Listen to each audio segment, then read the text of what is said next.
Bonjour et bienvenue dans Apprentissage et pratique éclairée, le podcast où la recherche en sciences cognitives rencontre le terrain. Je m'appelle Alice Latimier, je suis docteure en psychologie cognitive et spécialiste de l'optimisation de l'apprentissage. Dans chaque épisode de ce podcast, je donne la parole à des chercheuses et des chercheurs en sciences de l'éducation et en sciences cognitives, mais aussi à des enseignants et enseignantes, formateurs, formatrices, ingénieurs, conseillers pédagogiques, plus largement à celles et ceux qui font vivre l'éducation et la formation au quotidien, y compris dans les environnements numériques. Cela fait largement consensus que de bonnes conditions d'apprentissage sont essentielles, car elles permettent à la fois la réussite individuelle des apprenants et des apprenantes, mais favorisent aussi le progrès global de la société. Et si l'apprentissage est efficace, cela permet non seulement de développer des compétences, mais aussi de favoriser l'innovation, de renforcer la coopération entre les individus d'une société et plus largement de mieux s'adapter aux transformations rapides qui nous attendent. Au sein de l'agence Cogix, nous ouvrons les portes des laboratoires pour transformer les données de la recherche en sciences cognitives en véritables leviers d'action concrets pour les professionnels de l'apprentissage et de la formation. Bonjour Philippe, je suis ravie de t'avoir aujourd'hui pour discuter ensemble de divers sujets autour du digital learning, mais pas que. Je te propose de te présenter, que tu nous en dises un petit peu plus sur ton parcours professionnel, qui est assez intéressant et riche, et qu'on puisse comprendre ce qui t'a amené à travailler à l'intersection aujourd'hui du digital learning, de l'ingénierie pédagogique et des sciences cognitives. Bonjour Alice, je m'appelle Philippe Moore, je suis cofondateur et directeur du produit chez Didask. On reviendra sur ce que c'est Didask, mais c'est une solution de e-learning qui s'appuie notamment sur l'IA et les sciences cognitives. Donc on est effectivement à l'intersection de ces différents domaines. Alors, pour ce qui est de mon parcours, j'ai commencé assez tôt à m'intéresser aux problématiques d'éducation, de pédagogie. Je pense que ça faisait depuis le début partie de mes centres d'intérêt principaux. Mais sur le plan professionnel, j'ai commencé finalement plutôt par l'angle des politiques publiques, et notamment, voilà, j'avais fait des études à Sciences Po, donc j'étais plutôt en fait sur la question de me dire comment est-ce qu'on fait en sorte de mettre en place les bonnes structures pour que les gens puissent apprendre efficacement à tous les âges. Et c'était intéressant, hein, je ne dirais pas le contraire, mais j'ai aussi senti une forme peut-être d'impuissance institutionnelle, on va dire, à traiter et à prendre vraiment à bras le cœur ces problématiques d'innovation pédagogique. Quand bien même on était sur des projets qui ostensiblement d'ailleurs traitaient de ce sujet, souvent les problématiques étaient plus finalement des enjeux d'argent ou des enjeux de politique interne. Il ne s'agit pas de dire que ce n'est pas des choses légitimes, mais en tout cas finalement il y avait peu de réflexion qui était vraiment centrée sur comment est-ce qu'on met en place des dispositifs qui font en sorte que les gens apprennent réellement, soient capables de monter en compétences, que ça ait un réel impact, qui était précisément le sujet qui m'intéressait.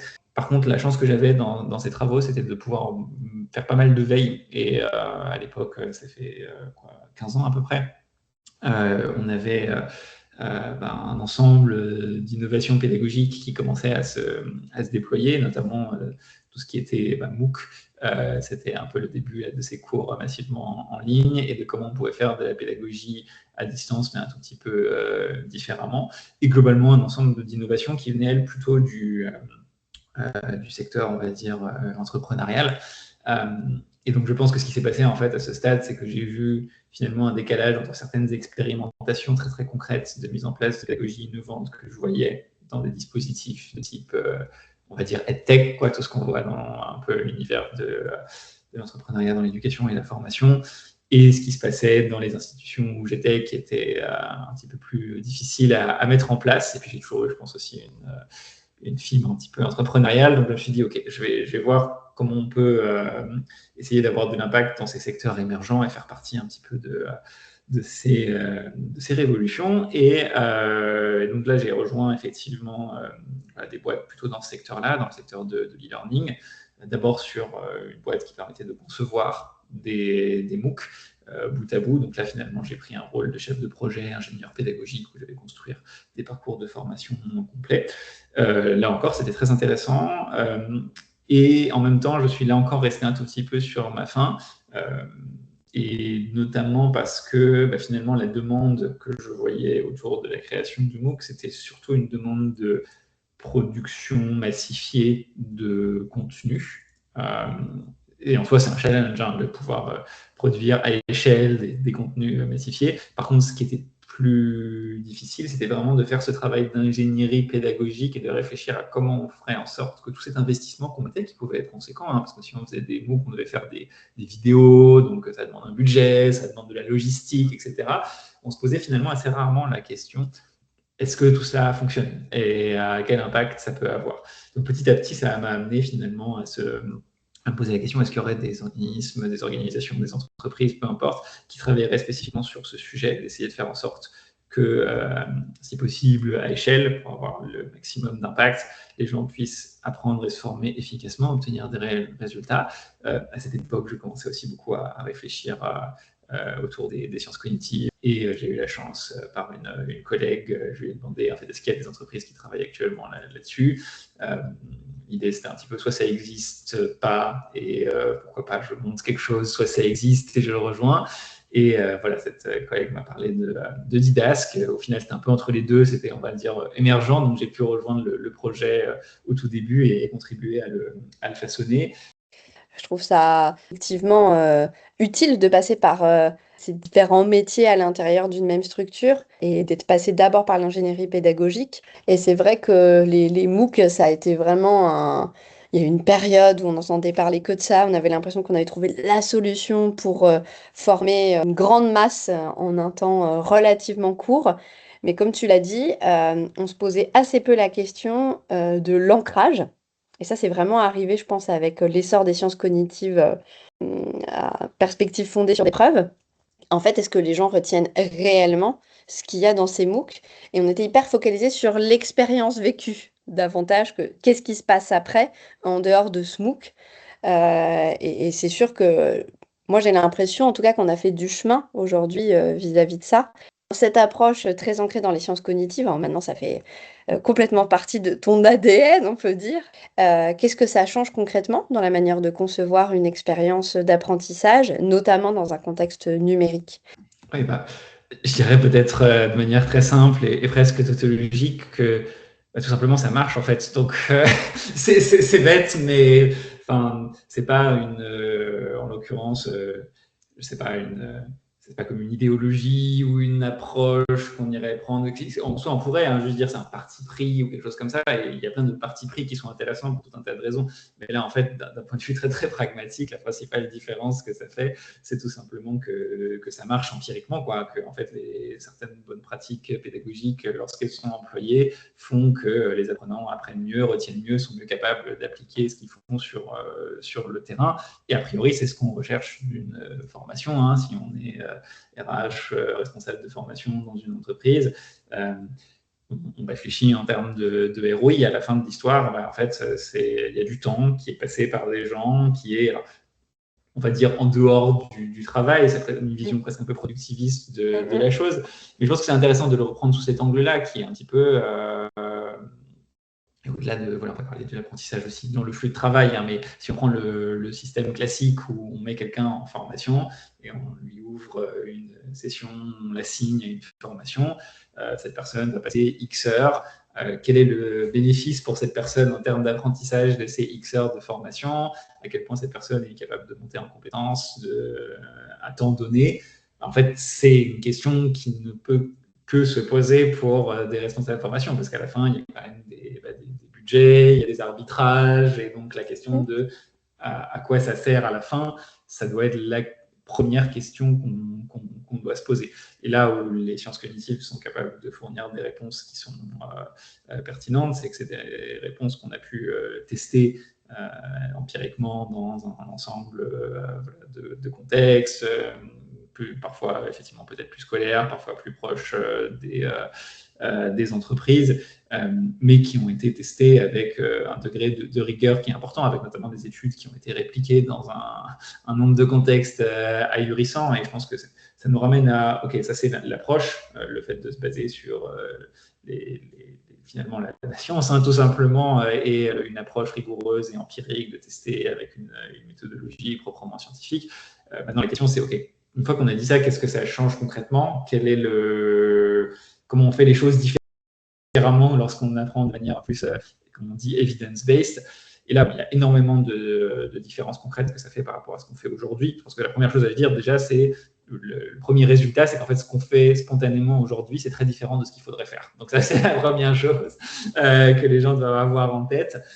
C'est très différent sur plein de dimensions différentes, mais la principale, c'est, à mon sens, parmi tous les résultats, c'est finalement autour du degré de mise en pratique qu'on peut trouver dans une formation typique, notamment en ligne.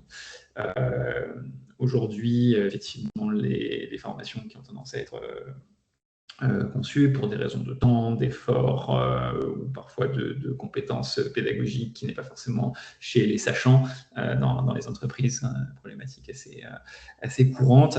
On va avoir des formations qui sont très très descendantes, qui vont se contenter d'asséner des concepts un petit peu théoriques ou voilà, des notions un petit peu techniques et qui sont finalement l'équivalent d'avoir digitalisé du contenu, d'avoir essayé de mettre en ligne un PDF, un PowerPoint. Et souvent, l'erreur qu'on fait, c'est d'essayer de rendre ça justement juste plus attrayant. Finalement, c'est l'erreur d'ailleurs que faisaient beaucoup les MOOC en début de route. C'est, OK, on va prendre quelqu'un qui débite son contenu descendant, mais on va le mettre devant l'écran, on va faire en sorte que ce soit un intervenant charismatique, on va mettre des petites animations dans tous les sens qui slide. Je ne vous raconterai pas les heures qui étaient passées à faire des petites animations et à les revoir, etc., pour s'assurer effectivement l'investissement marginal de faire en sorte que l'animation, elle fasse plus.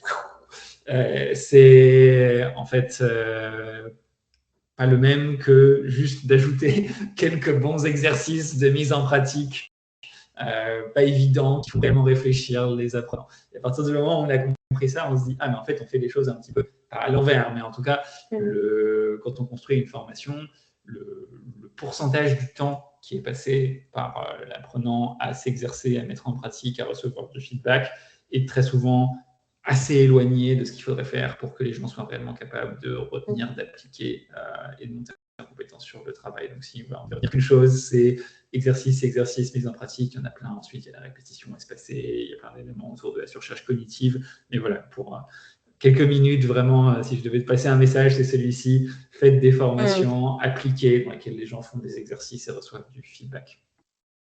Si on parle des grandes problématiques et des grands besoins auxquels toi, tu es confronté dans tes rencontres avec tous ces profils de la formation professionnelle, qu'est-ce qui revient régulièrement, on va dire, là, ces 2 dernières années? Qu'est-ce qui est récurrent? Qu'est-ce qui a émergé en fait dans les équipes formation et RH? Avant de parler de ce qui a émergé, j'aimerais quand même évoquer les points plus récurrents, parce qu'ils n'ont pas disparu et ils se sont, on va dire, accentués au cours des dernières années. Des problématiques récurrentes qui reviennent, c'est notamment la problématique quand même de l'engagement dans les formations. Il ne faut pas la négliger, on a beaucoup parlé d'efficacité, mais si on prend le point de vue, par exemple, d'un RH qui met en place une plateforme de learning, en fait, il faut imaginer l'effort que c'est de mettre en place une plateforme, de la doter avec des contenus et l'impact qu'il y a derrière, de se dire, OK, j'ai fait ça, mais personne ne vient et ne se forme. C'est un gros échec. Et donc, c'est à peu près ce que tout le monde veut éviter. Et puis, par ailleurs, on peut avoir de l'efficacité que si les gens s'engagent activement dans un processus d'apprentissage. Donc, il faut qu'ils viennent pour que ça ait lieu et qu'ils restent. Ça paraît trivial, mais c'est quand même souvent en haut des préoccupations qui sont évoquées par les cyber encore aujourd'hui. Et là-dessus, c'est important de rappeler que on évoquait les MOOC, le fait de vouloir rendre des contenus plus plaisants. Et là, souvent, l'erreur que je vois, c'est justement d'imaginer en fait qu'en rendant ces expériences de formation digitale plus attrayantes, c'est ça qui va créer l'engagement. Et en fait, je pense que là, il y a un petit décalage avec la réalité. D'abord, je travaille dans le secteur, grosso modo, de l'e-learning. Il faut partir de la réalité qui est qu'en fait, la relation de la plupart des gens à l'e-learning est au mieux très tiède. On ne va pas. Enfin, je pense que c'est déjà important de se dire ça. C'est pas on va aller au cinéma, on va faire un truc incroyable, on va faire un e-learning. Je dis ça un petit peu en rigolant, mais au fond, je pense qu'il y a il y a un insight derrière qui est attention, les attentes qui sont placées sur le e-learning, c'est pas l'attente d'un divertissement ou de quelque chose comme ça. Et les apprenants, que ce soit des employés ou des étudiants, ils en sont très conscients, hein, et que c'est ça qui se joue quand on les met sur une plateforme de e-learning. Et donc, je pense que déjà, il y a presque une erreur de catégorie dans le fait de vouloir systématiquement rendre ces formations voilà, ludiques, mais juste pour être ludiques et faire en sorte. En fait, c'est pas comme ça que les gens s'engagent dans ce processus. Eux-mêmes, en fait, en tant qu'apprenants, s'engagent dans un processus qui est très héroïste, en fait, qui se disent, OK, je vais passer du temps sur cette plateforme, est-ce que ça va me servir à quelque chose à la fin?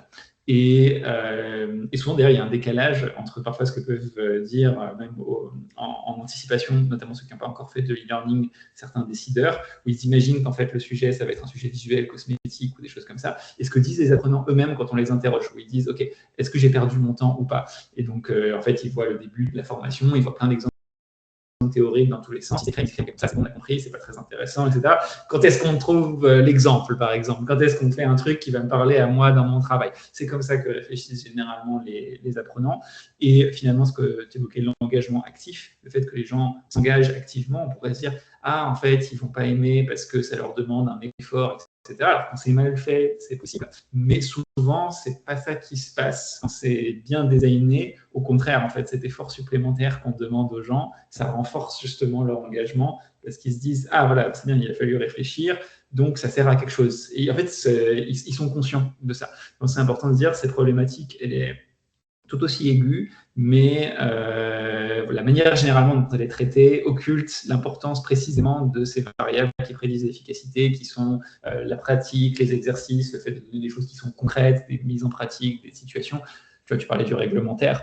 Le grand classique que tout le monde a vécu, c'est la formation anticorruption avec des grands principes. Il ne faut pas accepter des cadeaux excessifs. Et puis après, le seul moment d'exercice, c'est un quiz à la fin où on te dit, voilà, quelqu'un arrive avec une valise de billets, avec je ne sais pas combien d'euros, est-ce que tu l'acceptes? Oui, non, je vais appeler un ami, quoi. Et souvent, en fait, c'est des choses un petit peu basiques qui font pas réfléchir. Tout le monde peut réussir cette formation avant même de l'avoir faite. Donc, en fait, c'est comme si la formation n'avait eu aucun impact. Tout le monde aura le résultat à l'évaluation finale. Les gens ne sont pas dupes, hein, c'est que ces choses-là, en fait, ne servent pas à grand-chose et que c'est là juste pour cocher des cases. Et voilà, je pense qu'il faut adapter ce raisonnement à tous les autres domaines, soit la formation de vendeur ou autre. Les gens ne sont pas dupes et l'engagement ne se fait pas comme ça. Donc ça, c'est vraiment la problématique numéro 1. La problématique 2 qui revient souvent, c'est quand il y a des besoins de formation sur, je sais pas, une grande transformation, un nouveau produit, un nouveau, la transition écologique, par exemple, pour certaines organisations. Voilà, ça peut être différentes transitions ou changements. Il faut adapter les contenus de formation, il faut créer des nouvelles formations. Et voilà, c'est exemple typique, c'est une entreprise qui sort des nouveaux produits, par exemple. Et là, la problématique, c'est juste que c'est pas facile, c'est chronophage de créer des contenus de formation qui sont efficaces et engageants. Donc, ça reste une problématique qui est importante. C'est est-ce qu'on va avoir le temps et les ressources pour pouvoir créer les dispositifs de formation dont on a besoin. Et effectivement, l'efficacité réelle des formations revient en force ces dernières années, je pense, pour 3 grandes raisons. D'abord, c'est qu'on a un contexte, on va dire, d'équipements qui ont déjà eu lieu par le passé. Donc, de plus en plus d'entreprises, d'organisations se sont déjà équipées de solutions e-learning et donc ont pu constater aussi les limites d'une approche qui occulterait ces enjeux d'efficacité et d'impact. C'est-à-dire qu'ils auraient beaucoup investi dans, je sais pas, le côté ludique, le côté visuel, le côté justement un peu MOOC, etc. Et commenceraient justement à en revenir. Donc ça, c'est presque un peu plus une tendance de fond. Et puis il y a des tendances plus économiques et technologiques. Une grosse tendance, c'est tout simplement que, je pense que vous l'aurez remarqué, mais l'économie ne va pas très bien. Globalement, il y a une pression sur les budgets un petit peu dans tous les sens, et donc dans toutes les dimensions des organisations, on est amené à devoir justifier en termes de ROI l'impact de ce qu'on fait dans un contexte de réduction des coûts. Donc forcément, ça met cette question d'efficacité beaucoup plus au premier plan.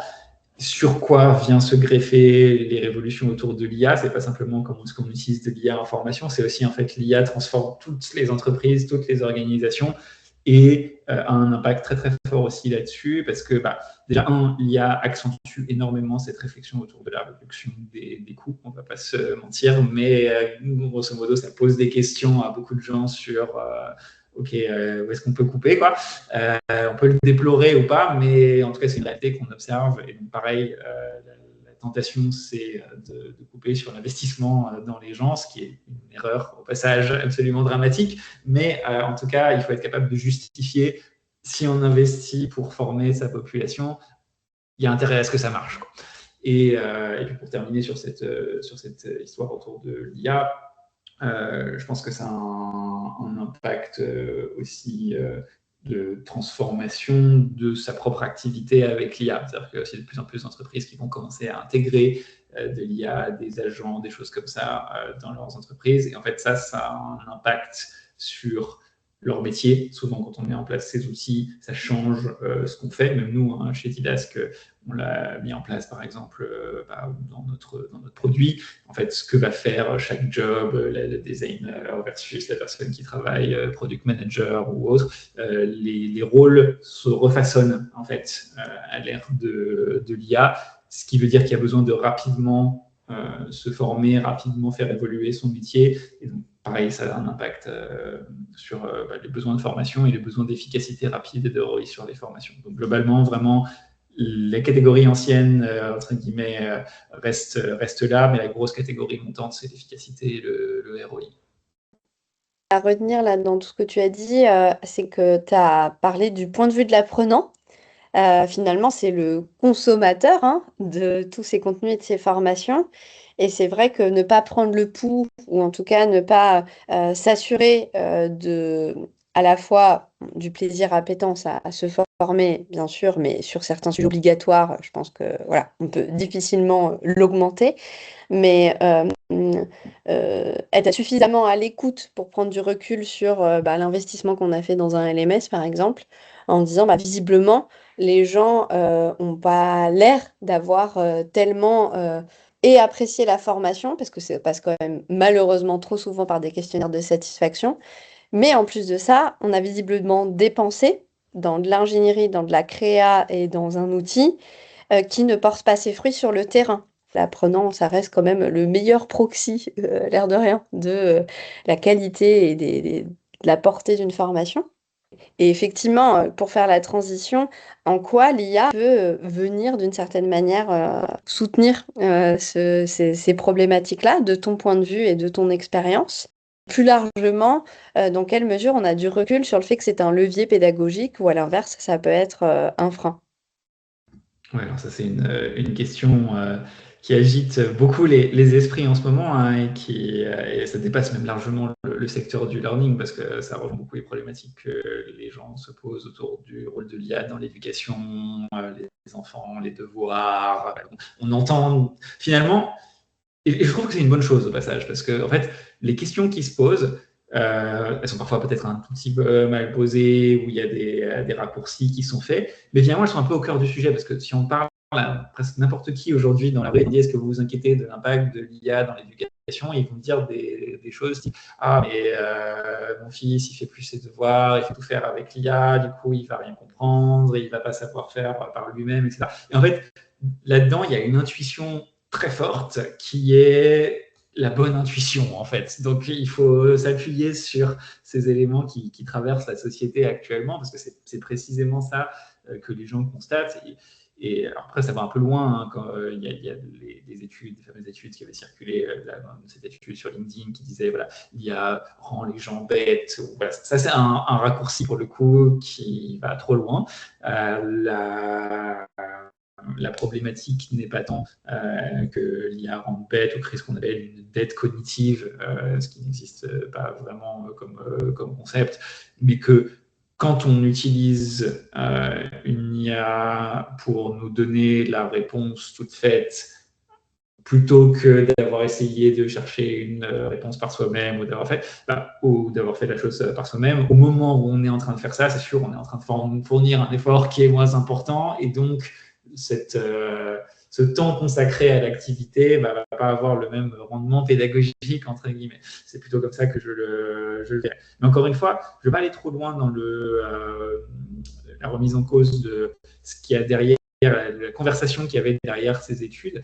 En fait, le raccourci qui serait mauvais, ce serait de dire l'IA rend irrémédiablement les gens bêtes et les empêche d'apprendre.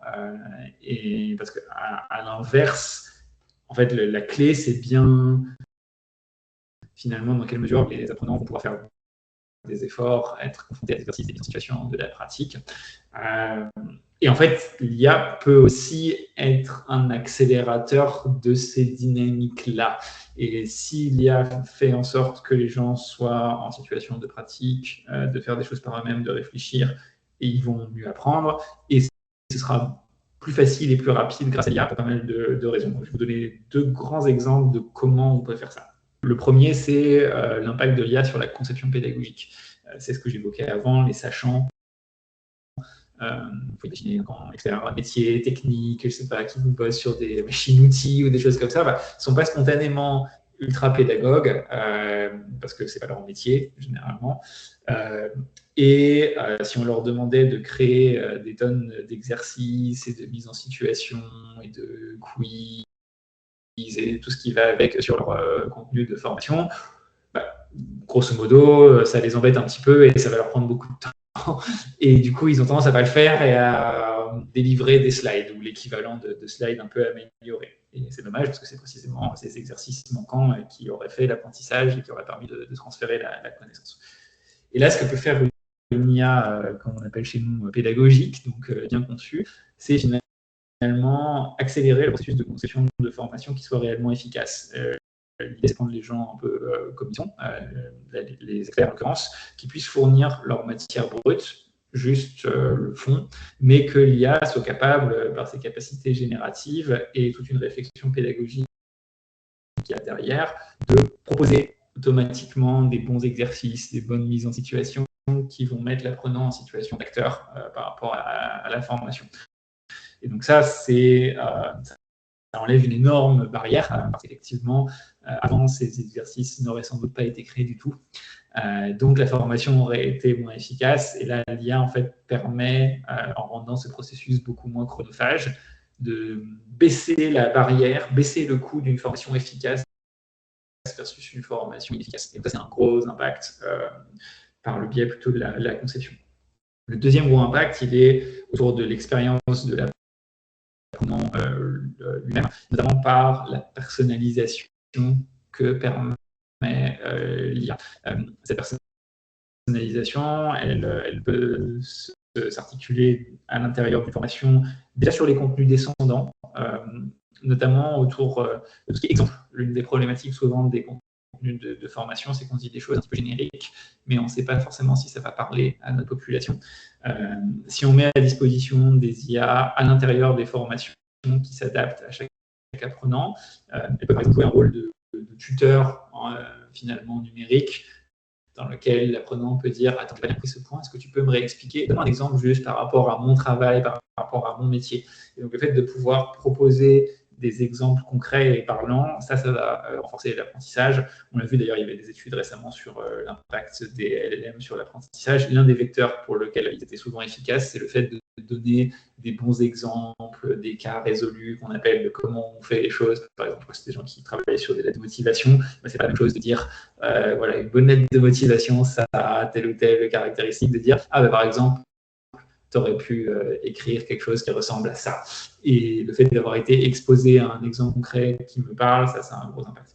Et le deuxième, c'est justement de faire des exercices personnalisés. Typiquement, des mini-simulations ou des simulations de conversation. Donc, un exemple classique, c'est les vendeurs dans les entreprises, de plus en plus, et on le fait aussi chez Didask, de permettre effectivement des mini-simulations où on se retrouve face à une IA, où on doit argumenter, donner les bonnes objections, répondre correctement aux objections plutôt, en temps réel. Donc, toutes ces compétences qu'il faut automatiser, en plus, être capable de sortir des réponses du tac au tac, etc. Avant, c'était impossible de faire ça à moins de mettre les gens dans une salle et de faire finalement une sorte de mini roleplay. Là, maintenant, c'est des choses qu'on peut délivrer à échelle grâce à l'IA. Et ça peut avoir un impact phénoménal parce que c'est vraiment la différence entre je suis en train de recevoir passivement du contenu et quelque chose où moi-même je suis acteur et on s'adapte en temps réel à mes erreurs. Si j'ai fait une réponse à l'objection qui est un peu faible, le client fictif, il va rebondir, il va me mettre un peu en difficulté, il va faire un feedback précis sur qu'est-ce que j'ai bien fait, qu'est-ce qui pourrait être amélioré. Ça va juste beaucoup plus loin. Et donc, en fait, ça, si on arrive à intercaler ces logiques dans des formations, les apprenants vont progresser beaucoup plus vite à temps égal. Si je me fais un peu l'avocat du diable, je poserai un peu la question de la place de l'humain dans tout ça. L'air de rien, les interactions et la dimension émotionnelle dans l'apprentissage, comment on peut reproduire ça dans un contexte assez synthétique. Sur les TIH humains, je pense que c'est important de préciser que moi, j'ai toujours conçu les dispositifs d'apprentissage numérique comme quelque chose qui facilite le passage à l'échelle, quelque chose qui remplace des dynamiques personnelles qu'on peut avoir de coaching, mentorat, formation présentielle. Quand on peut avoir une formation présentielle très bien faite, c'est génial. Et donc, faisons-le. C'est important déjà de le rappeler. Sur les TH, je pense que ça pose une question qui est effectivement... nous, par exemple, on a chez Didask, on a un peu deux versants dans notre IA. On a finalement celle qui va accompagner l'apprenant pendant ses formations formelles. Et on a une IA qui va aussi accompagner les gens dans le flux de travail pendant qu'ils réalisent des tâches directement dans leurs outils métiers. Où là, ça se rapproche beaucoup plus d'un outil qui peut répondre finalement à mes questions en temps réel. Et là, c'est vrai qu'on est au cœur de l'attention potentielle, qui est, mais du coup, est-ce que les gens, et c'est un outil par ailleurs qui peut rebondir, poser des questions, me challenger, vérifier si j'ai bien compris. Et donc la question effectivement qui se pose, qui est intéressante, c'est mais est-ce qu'au fond, les gens ne vont pas systématiquement préférer qu'on leur prémâche le travail plutôt que ce qui fait que cet étayage effectivement n'a pas lieu parce que j'ai toujours le support de l'IA dans tout ce que je fais. Alors, c'est une vraie question. Je pense que il y a plusieurs manières de le traiter. Nous, ce qu'on essaie de faire, c'est vraiment d'intégrer justement à notre IA des comportements qui vont exprès contre cette tendance, justement, qui, par exemple, va essayer de se souvenir des comportements précédents de l'apprenant et dire mais en fait, tu m'as déjà posé cette question la fois précédente, est-ce que tu t'en rappelles? Voilà. C'est tout bête, mais je pense que ça peut faire vraiment une différence et qui détecte dans le fait de travail les moments où il y a besoin de pouvoir faire les choses par soi-même et donc de s'entraîner et ne pas simplement systématiquement partir du principe que ce qu'attend la personne, c'est effectivement qu'on lui prêche la réponse. Je pense qu'un bon exemple, c'est encore une fois les vendeurs, les rendez-vous commerciaux, les choses comme ça à la fin de l'histoire. On a besoin d'être capable de le faire par soi-même. Et donc, une IA bien entraînée avec de bonnes pratiques pédagogiques, si elle voit que quelqu'un lui pose une question par rapport à un rendez-vous, elle va détecter qu'elle a besoin d'aider ce vendeur à se préparer au rendez-vous et du coup le mettre en situation plutôt que juste lui donner des réponses toutes crues. Donc ça fait partie de la réponse. Mais en vérité, je pense que c'est un challenge plus global qui se pose même à nos sociétés actuellement. Et je pense que là où j'aimerais alerter, au-delà des réponses technologiques, on va dire, c'est un petit peu sur la vision de comment on va intégrer ces outils. Je pense que le point crucial, c'est que cette technologie repose quasi exclusivement sur une connaissance humaine de qualité. La raison pour laquelle ces outils fonctionnent, c'est parce qu'on a accumulé des connaissances humaines de qualité. C'est ce qui fait tourner la machine. Et donc, en fait, si on enlève l'accumulation et le transfert de connaissances humaines efficaces et le progrès des connaissances localisées dans les êtres humains, on c'est littéralement la branche sur laquelle on est assis. D'ailleurs, il y a même des effets sur ces IA qui, en fait, quand elles ont des données synthétiques, donc générées par l'IA elle-même, et qu'elles prennent de plus en plus de place dans les données des IA, en fait, les modèles commencent à délirer et deviennent incompréhensibles et inutiles. Parce qu'en fait, fondamentalement, ce qui fait, ça s'appelle l'IA Habsbourg, voilà, comme ces monarques consanguins qui petit à petit, en fait, rebouclaient sur eux-mêmes et voilà, ça dégénérait. Les IA, c'est pareil. Et en fait, tout ça dépend de la connaissance humaine de qualité et le fait qu'elle progresse et le fait qu'elle se transfère. Et donc, en fait, ne serait-ce que quelqu'un qui voudrait juste bénéficier des gains de productivité de l'IA et qui s'en ficherait, je prends un exemple un peu caricatural, qui s'en ficherait complètement du développement de la connaissance et de la compétence humaine, ben en fait, ce serait un comportement totalement contre-productif.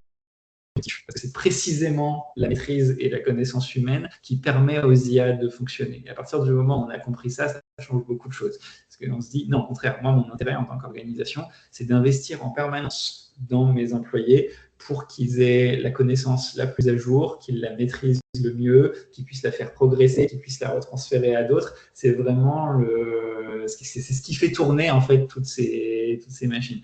Et donc, ça devrait nous inciter à faire des choix qui ne vont pas dans le sens d'une automatisation un peu bête et d'une surautomatisation, parce que de toute façon, ça se retournera contre nous, en fait, si on emploie cette stratégie. Donc, si on pense le coup d'après, et on se rend très très vite compte qu'on a intérêt à faire des outils qui vont inciter aussi à l'apprentissage et pas simplement à l'automatisation et le guidage systématique et le remplacement. Si je reformule un petit peu, ces outils-là n'ont des vertus et ne fonctionnent que parce qu'on continue de faire grandir les compétences et les connaissances des humains qui doivent, entre guillemets, rester maîtres de ce qui s'y passe. Et donc, c'est ce qui vient vraiment nourrir la machine. Donc, plutôt que de se dire ça va nous aider à automatiser, c'est plutôt de se dire comment, et tu l'as très bien dit au début de ton interview, hein, comment ça va être un catalyseur de tout ce qu'on faisait déjà, mais on va le faire mieux, de manière plus optimisée. Mais ce qu'on doit continuer de faire, c'est faire grandir les gens, leurs compétences, qu'ils soient capables aussi d'interagir les uns avec les autres. Et c'est là où, en fait, on va garder de l'humain. Pour rebondir sur ce point, au-delà même de la connaissance, il y a des tâches, des métiers, des compétences qu'on ne voudra pas automatiser à juste titre, que ce soit dans des métiers du soin, du lien, mais aussi dans des choses, finalement, tous les secteurs. Moi, je continue de penser que les vendeurs, en fait, on ne voudra pas qu'on se fasse vendre certains produits par des IA, parce qu'en fait, la vente, c'est basé sur une relation de confiance. Et on voudra toujours, aujourd'hui, même sans faire de la projection un peu de science-fiction, mais si je vais voir un vendeur et que je lui pose une question sur son produit et qu'il doit dire « Attends, je consulte mon IA », je fuis tout de suite, quoi.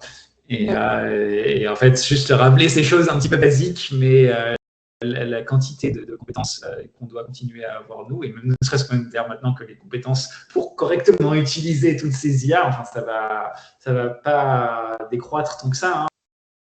Si tu veux élargir un petit peu avec un dernier message ou des derniers conseils que tu aimerais partager avec tous les métiers de la formation, de l'ingénierie, des ressources humaines, qui cherchent à intégrer l'IA voilà, sans perdre le sens pédagogique ou d'autres conseils qui te paraissent utiles en lien avec le digital learning, qu'est-ce que ce serait? Déjà, tout ce qu'on a dit sur effectivement l'apprentissage par l'exercice, la mise en pratique, le feedback, je le redis parce que c'est vraiment quand même un point important, mais si on veut faire de la formation en ligne, il faut que ce soit un élément central de ce qu'on propose.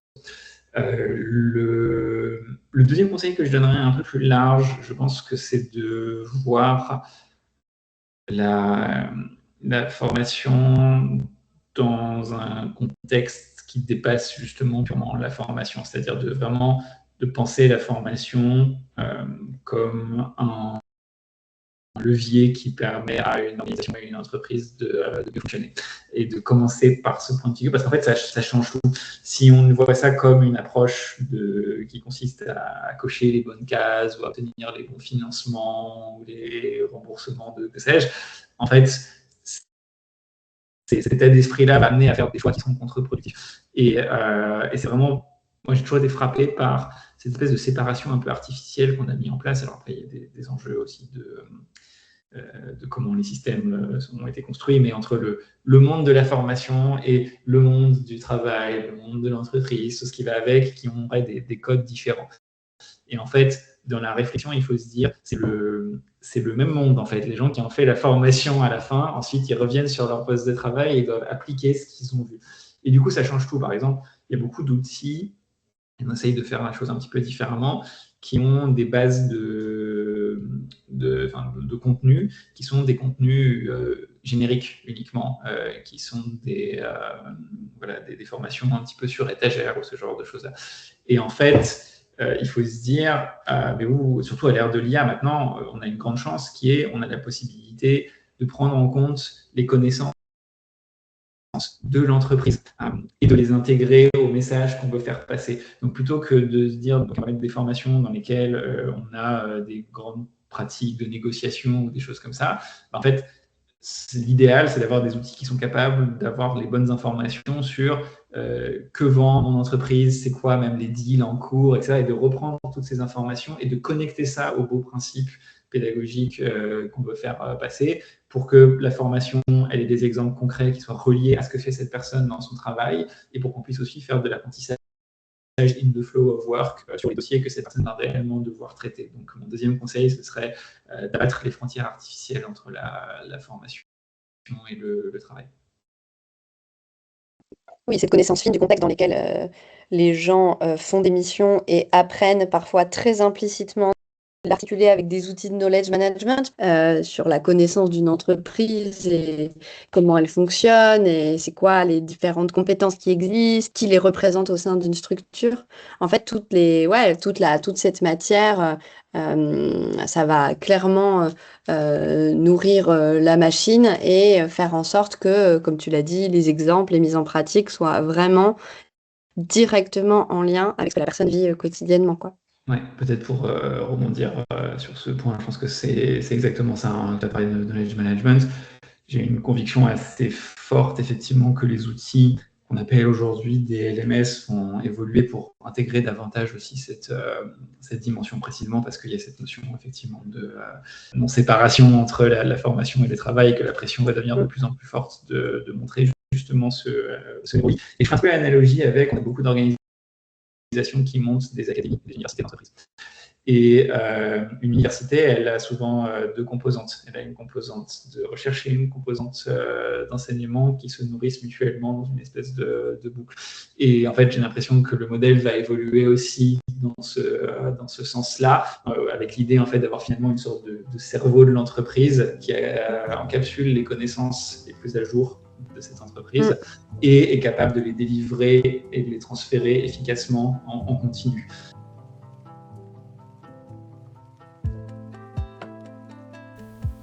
Merci beaucoup d'avoir écouté cet épisode d'Apprentissage et pratique éclairée.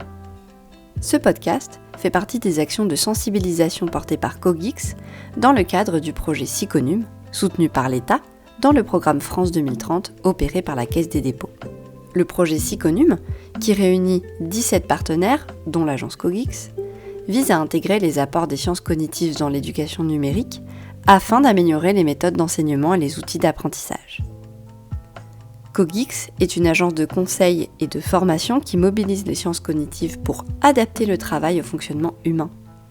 Elle accompagne les organisations en s'appuyant sur la compréhension des mécanismes cognitifs et sociaux pour améliorer la qualité de vie au travail. Si cet épisode vous a intéressé, n'hésitez pas à vous abonner au podcast pour découvrir les prochains épisodes.